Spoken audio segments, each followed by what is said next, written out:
Hey, thank you for taking the time to click on today's video. So I know it's probably been on your mind. You've been watching the stock market and you're thinking, you know what, I'll know when it's time to get out. And it's not time to get out yet. We'd like to all think that we are that way, that we have the right gut instinct, that we're going to be lucky enough or good enough. We're going to know by being judicious enough or watching enough news. We'll know when it's time to actually exit the market. But the reality is that that's not the way that it works for a majority of investors. You see, we have this thing called life. We have this thing called responsibility. And those things always tend to seem to get in the way. And besides, who can really trust the news today? We hear so many conflicting reports depending upon the station or the channel that we watch. So if I can, I want to reiterate that it's not really about being lucky enough. It's just learning from past history.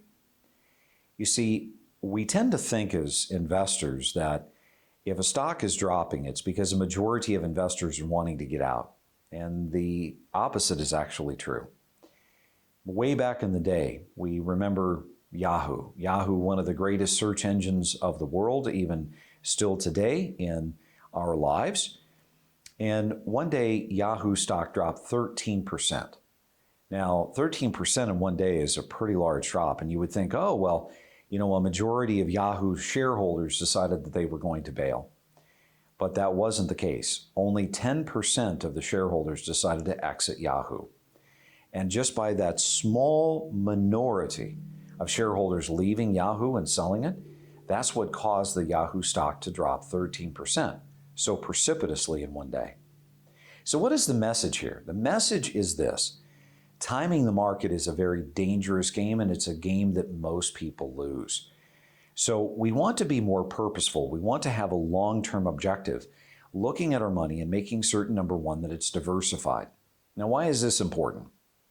As we get to retirement, as we get closer to that distribution stage of our life, we need to keep in mind that if we're going to keep money in the market, if we're going to keep it in equities, number one, I firmly believe that stocks need to be paying you a dividend. They need to be paying you 2.5%, 3%, 3.5%, ideally 4% in dividends, if at all possible. Now, why is that true? Because dividends reduce risk. Let's say that we have two stocks, and one stock pays no dividend, and one stock does pay a dividend, and all of a sudden, say they both drop. But one of these stocks pays a 4% dividend. Guess what? I'm not down by 8% in both of those stocks. I'm down by 8% in the one that didn't pay me a dividend. I'm only down 4% in the one that paid me a 4% dividend. So you see, dividends help me to protect my money. They help to reduce the risk. But above all, I want to make certain that I'm bearing in mind, because I have no control of the market, I have no control of what happens from day to day, that given my stage of life where I am, whether I'm in the accumulation stage or the distribution stage, that I am only keeping the amount of money in equities, in the stock market, that I can afford to lose. Now, is it likely that my stocks are going to go to zero? Absolutely not. But we know from history, we can look at 2000, we can look at 2007, we can look at even 2020. And we can see where stocks can lose 20%, 30%, 40%, 50%. Shucks, even in the bottom of 2009, the stock market was down by over 60%.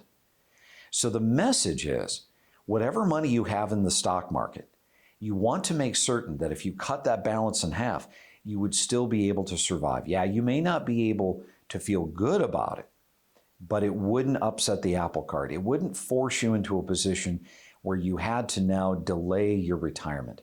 This is real stuff. So what do we do if we realize that the market's at all-time highs, and we realize that, yeah, it could go up another 5%, but it could also lose 40%? What do we do? Well, I believe it's about listening to your gut instinct. And there is no shame in taking winnings off the table, putting money into your pocket.